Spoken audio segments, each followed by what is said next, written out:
You're listening to the Secure Dad Podcast. Discover ways to secure your home, protect your family, and enjoy fatherhood. Now, here's your host, Andy Murphy. Welcome to the Secure Dad Podcast. I'm Andy Murphy, the creator of the Secure Dad. I established this brand to help families live safer, happier lives. The Secure Dad serves to help families become proactive in their safety. The information I share on this podcast is for general information purposes only. My goal is to empower you to make safer decisions for yourself and your family. Today is episode number 99 of the Secure Dad Podcast, and I am thrilled to speak with Jon and Alex of the Fenrir Group. They are professional bounty hunters with tons of epic stories that they share on their show, The Wanted Podcast.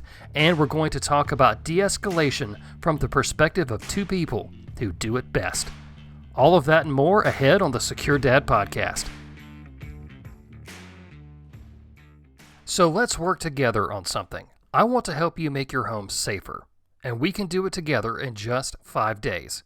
With the Secure Dad 5-Day Challenge, I will walk you through simple, proven methods that will make your home less of a target for crime and even boost your home's curb appeal.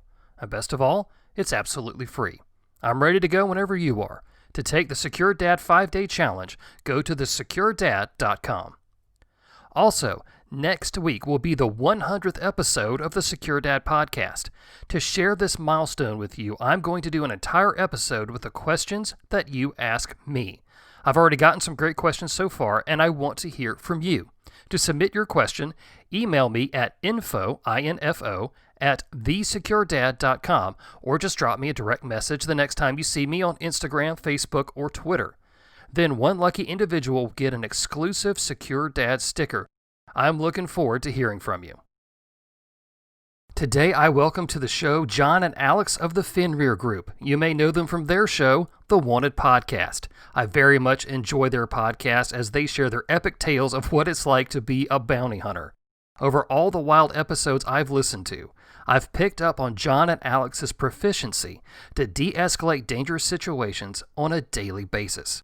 So there isn't anyone else in the world I'd rather talk to about the vital importance de-escalation plays in our daily lives. Today's interview is a little different. They had to take a quick road trip for a client, and they were awesome enough to talk to me on the road from their car, which is very on brand for them. Here's my conversation with Jon and Alex. Thanks, Jon and Alex, for being with me today. I know you guys are on the road. Tell everyone who may not be familiar with Fenrir Recovery what it is that y'all do. Hi, everyone. My name is Alex, and I've got Jon here. Hello. We are the owners of Fenrir Recovery. We are fugitive recovery agents, more commonly known as bounty hunters. We do private investigation stuff for both licensed PIs and state licensed process server, all that kind of stuff. So any kind of that sneaky stuff, that's what we're into. Sneaky stuff. I like it. So, I'm a fan of the Wanted Podcast. I really enjoy listening to it week after week. And I noticed as you guys do all the sneaky stuff that you do, one thing that you guys are phenomenal at is de-escalation.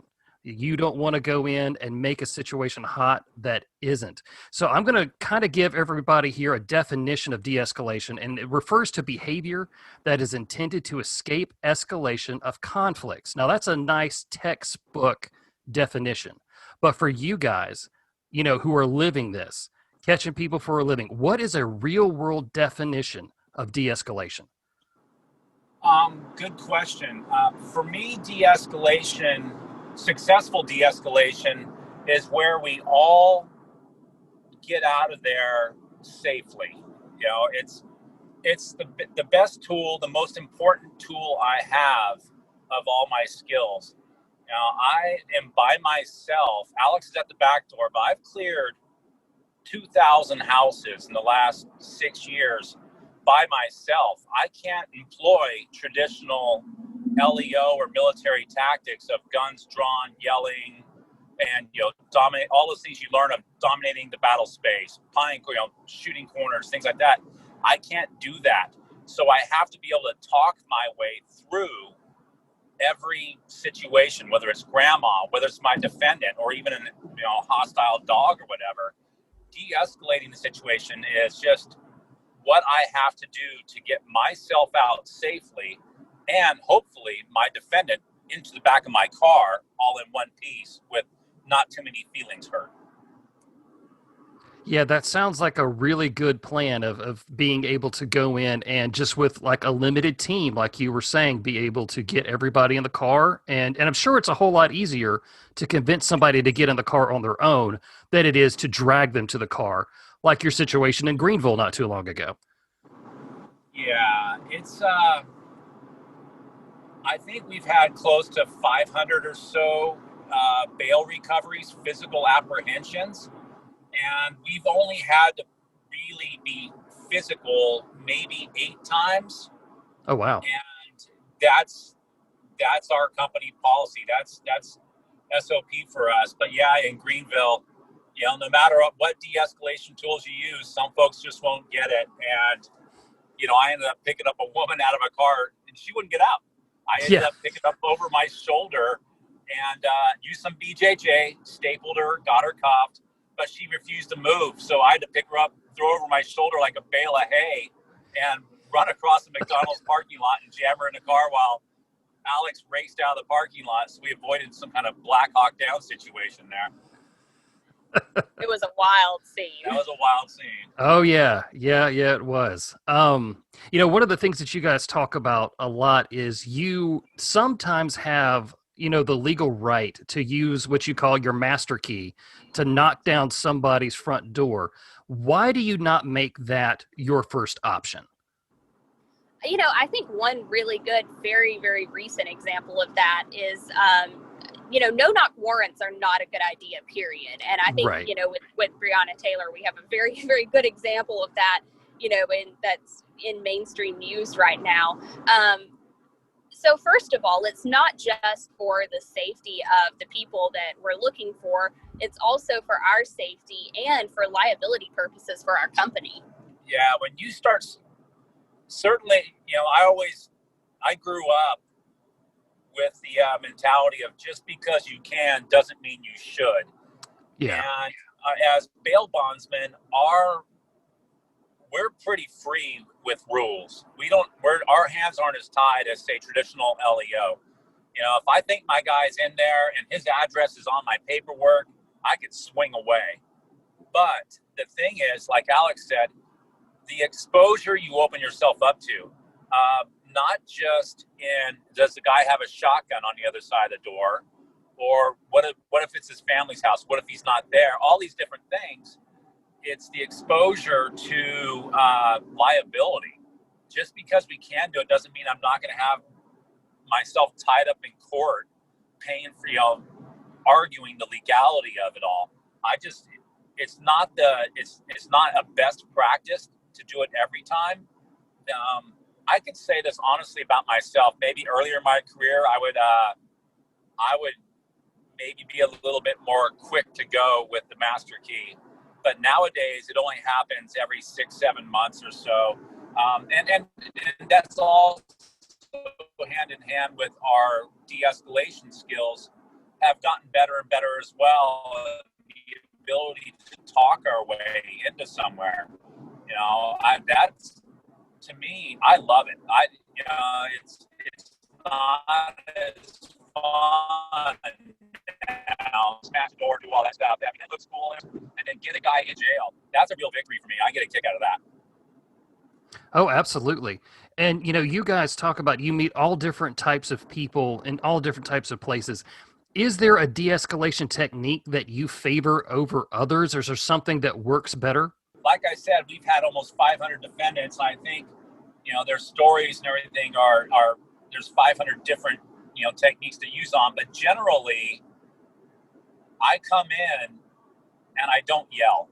The first thing you do is don't yell, don't scream, don't, show me your hands, get on the floor, all that stuff. I don't do that.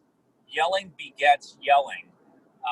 You go in there, and Alex coined a term one time. It's like a flashbang of kindness. We arrested this guy the other day at his job. I walked up on him.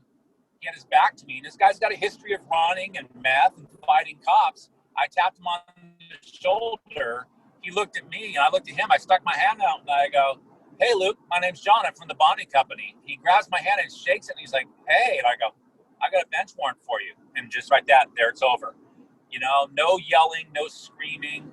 That's for every walk of life. Just, you don't start off yelling and screaming. And very rarely does it ever even get that with us. Just talk to people. Just you know, yelling. Never in the history of human beings does yelling at anyone calm them down. You know, Yes. Yeah. Start off just use your words, use your indoor voice, man. That's I think that's the secret of the universe right there. Well, Yeah. and I think that is, you know, the people associate our job with being a very tactical job. They think, oh, you carry guns, you wear body armor, you know, and this, they have that association. But I think the de-escalation component, if there's anything that we use in our jobs every day that people in almost any job can use, it's good de-escalation skills. I mean, it's universally applicable to, you know, most any career. Absolutely. It's I'd say 4 or 5 days a week, people are really mad at me. If I'm suing them or I'm taking them to jail, I am not their favorite person. So I have to use it. It's more so than, you know, I shoot a lot at the range. I do USPSA, I do 3-gun, I lift, I do BJJ, I'll do all those things. But the skill that gets used the most is the ability to talk your way in and out of everything. You know, it doesn't have to be with fugitives. It could be with customer service or a bad waiter. You know, all you got to do, and you work those skills, you'll go a long way. Yeah, absolutely, guys. That is an awesome perspective. Now, you know, John, you kind of gave me a little bit of a story here, but can you tell me about a time where you were able to really talk your way into a situation and out of a situation that really could have turned violent? Oh boy. Yeah, I've had some wild ones. I mean, I've had people with knives and dogs I've been shot at on this job, and I haven't had to shoot anyone back. I haven't had to put anyone, well, no, I mean, story for another day. I have put someone in the hospital a couple times, but it's, for the most part, everyone in my situations have walked away. Yeah, I remember. I mean, Alex wasn't even there for this one. This was just terrible judgment on my part. I was working by myself, and I was going to get a kid out of Atlanta, and I caught him. He was in his front yard next to his car, and while I'm explaining, I'm just talking to him. I'm like, "Hey, I got a bench warrant for you. We got to go down to Clayton County." And like 3 or 4 of his buddies came out of the house and said, "What's up?" I was like, "Oh boy, here we go." And I thought for sure I was going to be shooting my way out. These guys were not friendly or happy about the situation. And, you know, like Nietzsche says, insanity in individuals is rare, but with a mob, it's the rule. Yeah. And so my guy was very cool with me at first. He was like, "Yeah, okay, man." But you get 4 or 5 of your buddies around, you get a little bit of courage. And at that point, I saw it coming. And I just started talking. They were drinking. And the way I got my way out of it is I let my guy have a beer. He's like, I said, "Why don't you just finish your beer up, man? Then we'll go. It's no big deal. But, you know, why don't you guys exchange numbers? I'll call you when we get there." And I got him in the car, and I don't think I blinked until I got to the jail. I was like, holy cow. That was some wild action. But, again, it's the ability to talk my way out of it. I mean, I wanted to run to the car and haul back and just haul out. But, you know, you're getting paid. I'm like, I gotta close this deal out. And I did it, but it took some snake charming, man. Man, it sounds like it. Alex, is there a time that you knew your de-escalation skills potentially stopped a violent situation? Oh, wow. You know, that's a good question. Because usually John is kind of the point man. I'm usually the one in the backyard. And the funny thing is, you know, John goes to the front door, I go to the back door in case someone tries to run out the back door. And most of the time people don't try to run out the back door. And whether it's just that they see a presence out there or their first instinct is just to kind of curl up in place and hope that it goes away. I don't have really a lot of direct confrontation with many of our defendants. But I do remember one situation where a guy did run out the back door, and I was still walking around the side of the house as he was going out the back, and he saw me, and he was kind of about to take off into a run, and he kind of slowed into a walk, and I just walked up to him and shook his hand, and I was like, I remember his name was Alex. I was like, hey, Alex, I'm Alex too. I'm from the bonding company, and we just got to talk to you about some stuff. And again, I think he was just so taken aback by the fact that I wasn't yelling or screaming that he was like, okay. And I kind of, herded him back into the house where Jon was at, and we handled it from there. But like I said, I mean, people, it's so disarming to people when you're nice to them and they expect you to be yelling. I think it speaks to most reasonable people don't want to throw hands or be wrestling in the yard or start shooting.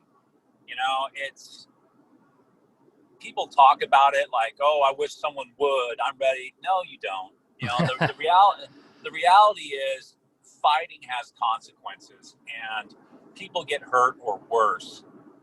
And I think that goes the same for our defendants. When we get up on them and we're nice to them and we don't instigate anything violent, they respond in kind. Like I said, there's been a handful of folks who they were going to go one way or the other. I mean, that's just their mind was set, or they were high or whatever. And from the start, it was fated that we were going to blast off on each other. But for the most part, I don't think people really want to. All that other stuff is just kind of self-hype and trying to convince yourself that you're, ready to throw. But the reality is you just want to shake hands and talk, man. It's like that scene in Fight Club where he charges, the guys to go out and get into a fight, and they can't because no one will fight them. Yes. Exactly that. I mean, most people just don't. And that goes with you have a bench warrant or you're getting divorce papers. You might be mad and stuff, but, given the chance and the person handling the business, taking you to jail or giving you the papers isn't forcing the issue and instigating it, you could handle it like grown-ups. Right. It sounds like you guys have gained a lot of wisdom over the last few years doing this job. And Alex, I really want to know your perspective on something. Is de-escalation different for women than it is for men? That's a good question. So let me have you clarify. Are you talking about as it pertains to women, or as a woman, how it comes from me? As a woman, how it comes from you, even though I like the other perspective as well. So I'll let you answer that any way you'd like. Okay. All right. I'll a little bit of both. You do the first one and I'll do the second. Okay. That works. I will say as a woman, because, for what it's social stigma or whatever, we're kind of viewed as being, the softer sex. I think de-escalation is almost more expected from me. Mm-hmm. I don't think it's as shocking when I'm nice to people as when Jon is nice to people. I think people see this big, 6'2", 200-pound bearded Viking, and they're like, that dude is ready to throw. So I think that for me, it's easier for me to develop a rapport with people, especially with our female defendants, because there's, I think, just a little more trust there. I mean, a lot of women are kind of inherently distrustful of strange men, and with good reason. Yeah. So to see a smaller female, it's someone they can relate to and someone that they probably feel a little safer with. Gotcha. It's one of the things when we go after female defendant, once I get her in custody, to help de-escalate the situation, I tell them I have a female partner. My partner Alex is going to be here. She's going to cuff you. I'm not going to interact with you much at all. And and just the fact that Alex is there de-escalates it. It takes a lot off their mind. It's like Alex said or alluded to that. They're skeptical. They're a little sketched out by men to begin with. when I'm using de-escalation on women, I like to let them know I have a female partner that's going to help me, so they don't have to worry about any kind of shenanigans going on with me. But also, our females are more difficult for me, in my opinion. I think most females are difficult to de-escalate with because they're not responding. Like Alex said, I'm 6'2", 200 pounds, and you can't have the carrot if you don't have the stick, right? People who I de-escalate with are like, yeah, I'll be cool because I probably need to be. Yeah. But most of the females we deal with don't think there will be any kind of physical consequence. That's not even in their mind of like, this guy's going to choke me out. They're just not going to listen to it because they don't think that will possibly happen. Like, I guess the term I would use is like, it's inconceivable to them that they could be fighting me and I might fight back. Right. But and also our female defendants have, over their years, most of them have skill sets of their own of being able to really manipulate people for their own needs. They have the ability to be homeless but never outdoors. They get fed, they get phones, they get cars. They are living lives despite having no means. And that's just through skills and manipulation that they've picked up. And so they will try to use that on me. And so there's like an outer layer you got to kind of break through, to get them to even listen to what's going on. And it is difficult. It is much more difficult dealing with women, I think. Yeah, that's a great perspective. I've learned that from you guys over time. And you talk, Jon, you'll look at your files and you'll say, yep, she's going to be a runner. There's just something that you know. A little white girl with meth convictions, and I'm going to bring my track shoes. It's going to be, it's just going to go there. For whatever reason, I think I would say probably 75% of the foot chases we've had have involved little white girls. It's just what it is, man. I just know. I just know it's going to be grief. Oh yeah. Well, you know what? One of my favorite stories that you guys tell is you caught up with what we'll call an uncooperative individual named Ronnie at a cheesecake factory, and when you caught up to him, he honestly deserved an earful from you guys. But Jon, you used a phrase that I absolutely love, and you said you didn't want to spike the football. What does that mean, and why is that so important? Well, it's Ronnie, man. I'll never forget. I mean, I can't remember people's names for anything on this job. I'll never forget that guy. Little white kid, talks tough. And sometimes I get the opportunity before we catch up with our defendants to talk to them on the phone.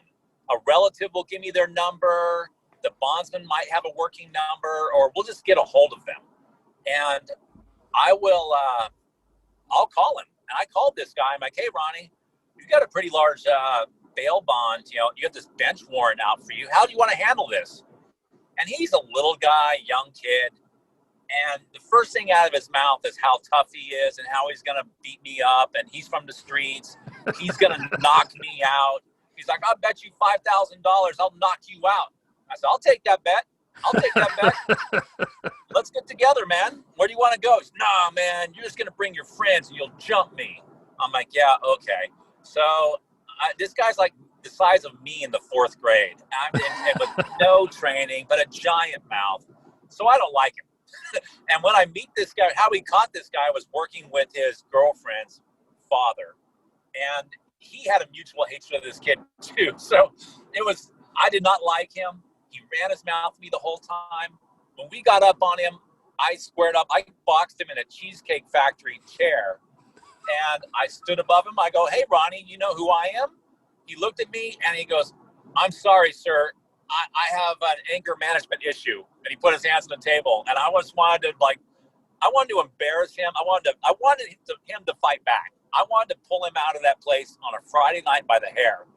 But I was like, nope, all right, let's just do this. There's no need to, I'm not going to get paid extra for spiking the football, for letting him know how awesome we are and how lame he is. I've got to let him have some dignity because I've got to transport the guy. Right. I don't need him to be in the back seat, fighting and cussing and kicking windows. So I just let him have his dignity, walked him out. It didn't work for him. He started running his mouth after about 10 minutes. In the back. He couldn't help himself. Right. But, we took him to the jail. It was all good. But just because, some of these investigations are so long and difficult, when you get them and they were actively running, you kind of want to celebrate. You want to high five. You want to say, hey, you thought I wouldn't catch you, but I did. But there's no long money in that. That's short-term gratification that ultimately is not your best interest, man. You want to keep that de-escalation going till you turn them into jail. To start getting them fired up in the back seat, or even to make it go hotter at the time is just not good. So there's no need to celebrate. I just go dead eyes. I'm like a shark. My eyes roll back. I'm like, all right, thanks, man. Let's handle this, and that's it.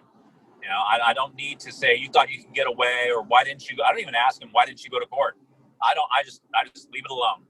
And if they want to talk, they can talk, but I'll never go out of my way to make them feel lesser for what happened. Even if we fought, I'm just like, hey, man, let's just handle our business now. There's no need to gloat or make them feel bad about themselves. Well, and I think the last thing I'll say to follow that up is I think that for us is about professionalism. It's sort of, we make it impersonal because it's just very professional. This is a job. This is our job. It's our business.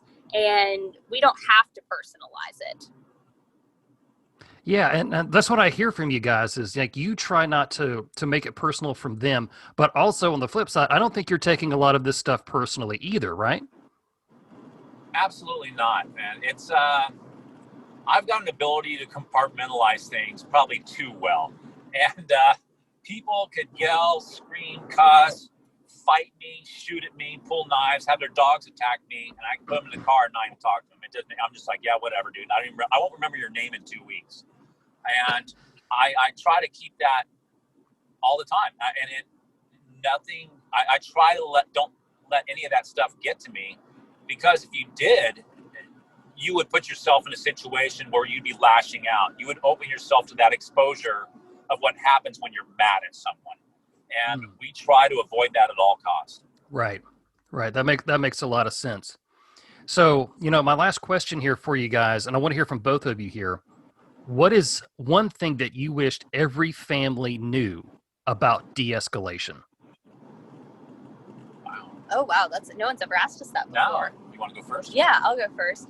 I'm going to repeat something and maybe go a little more in depth than I did the last time. But I think what I would want for every family to know about de-escalation is that you can use it in so many situations in your life. You can use it when you're dealing with a door-to-door salesperson. You can use it when you are trying to negotiate your Verizon bill with customer service. Mm-hmm. I mean, there's so many uses for de-escalation, and I think that it should be a more common skill in general, not just in, tactical or law enforcement type jobs.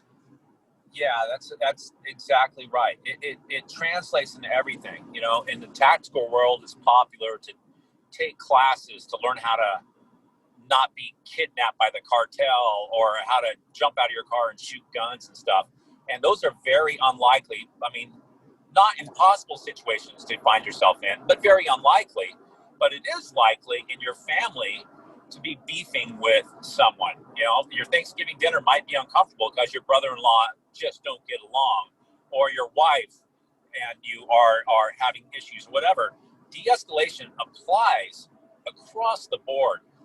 The thing, I said it when we very first started, is yelling begets yelling. Yeah. Start off, it's easy to escalate. It's hard to come back down once you've started getting things going. Start off easy. It's walk, crawl, run. And so just start off mellow. Don't take things personally. Know that when people are excited, when people are upset, they say things and that they don't really mean. They're trying to lash out. Things they say to you are things that they probably feel about themselves. There's insecurities coming out. There's some grievances that have been kind of gunny sacked for a while. So just listen. Don't yell. Don't overreact. Don't take it personally. Just try to take everything with some perspective, and then just handle it from there. That sounds great. And you know what I hear also? Jon, you're a dad, I'm a dad, and I bet you would probably counsel other fathers to start out that way too, right? When dealing with their kids. Absolutely. And it's funny because my son is 16 and he's got his own personality now. When I was his age, I was nowhere near as mature as him, man. I was like just doing ridiculous stuff, looking out the window for the cops to show up, and that kind of thing. And he's an honor student and squared away and a much more level head on his shoulders. And so for him, the de-escalation with him is almost non-existent because I have to put it back on myself because he's so calm to begin with. He's like, yeah, okay. I'm like, that's it? We're not going to, I was a kid, I was ready to raise hell. You can't tell me what to do. You don't know. My mohawk's not a phase. It was my son just like, yeah, okay, Dad. And that's it. But I could say things that, as a father, and I grew up in a pretty wild house.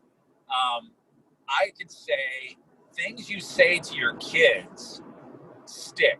So remember that in de-escalation. The kids, like I said, I can't remember people I rolled on the ground and fought with a month ago, but I can remember things that my parents said to me that stuck on me. So just keep that in mind. And also, like in the field, we're the bounty hunters. We're the people in charge. And so we're going to dictate the course of things that's happening. We're going to set the course. I'm going to set the mood. I'm going to be cool with you. I'm going to tell you what's going to happen. I'm going to give you some domain. I'm going to give you some agency of the situation. Ultimately, this is what's going to happen, but it doesn't have to go the hard way. And I think that can apply to your children as well. Ultimately, your kid's going to clean the room, but you don't have to run in there, kick his door, scream, I'm sick of your dirty clothes everywhere. There's a better way, and like you said, there's things I remember. I'm 54 years old. There's things I remember when I was 14 years old that I could tell you like it happened yesterday that came out of my mom or dad's mouth that I'll take to the grave. So just remember that, man. Those things mean something coming from you. That's some sage wisdom there, man. I appreciate that. So Jon, Alex, I know people are going to want to know more about you and your adventures. Where can we find out more about you? Okay, so there are a few ways that you can do that. The easiest way is to listen to our podcast. It is called The Wanted Podcast, and you can find that we're on Apple Podcasts, Spotify, Stitcher, Google Play. Honestly, I think that you can find it through most podcast platforms. Oh, yeah. Podbean. So pretty easy to find us. Again, just Wanted Podcast. And the Wanted Podcast also has an Instagram page, and that is just Wanted Podcast on Instagram. And a lot of times if, we tell a story on the podcast and we have some sort of supplementary material, we have, videos or photos to kind of, let you see what the person actually looked like or how the situation went down. Those are posted on the Wanted Podcast Instagram page. And then Jon and I also both have personal Instagram pages, and we post a lot of videos and just content about our day-to-day weird lives. And, just pictures of the wild and trailer parks and in Northeast Georgia and, everything in between. So you can find that. Jon is unique_skillset on Instagram. It's skillset, not skillet. A lot of people get confused. I wish it was. I get it all the time. Like, I was wondering what this skillet is. Like, yeah, I need to do that. He is a good cook, so And, actually, I think that one of our followers actually made an Instagram page that was Unique Skillet. One of these days, we're going to have to, pay him for it, for the username, and just switch everything over. Right. And then my Instagram page is WASP. It's w.asp. And then our company website is just fenrir-group.com. and we have little bios on there. And, if you happen to be, someone who is in need of some sort of, any of our services, then you can find all of that about us on our website. That is great. Guys, I just want to say that I very much appreciate the podcast, that you guys are so open about sharing, what's going on in your lives and all the craziness that you find in trailer parks and all the great dogs and cats that you meet too. Oh, yeah. Yeah. Oh, thanks for having us on, man. This is awesome. All right, guys. You know what? Thanks for doing the show in the car today. This is very, very much, on brand for you guys being on the road. It's about the most brand thing. If it wasn't this, it'd be sitting in some extended stay motel waiting for someone to come out of their room. This is good. Multitasking and doing what we do best here. All right, guys. Y'all be careful. Thank you so much. All right. Sir. Thank you, Andy.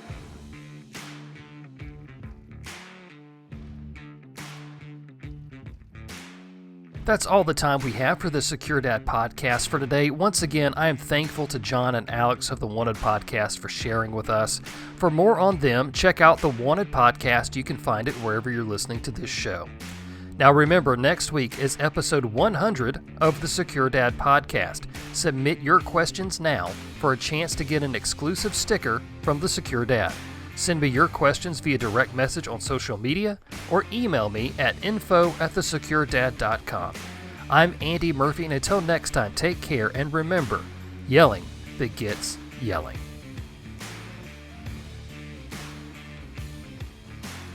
You've been listening to the Secure Dad Podcast. For more information on making your home safer, check out Andy's book, Home Security, The Secure Dad's Guide. Available on Amazon in paperback and Kindle formats.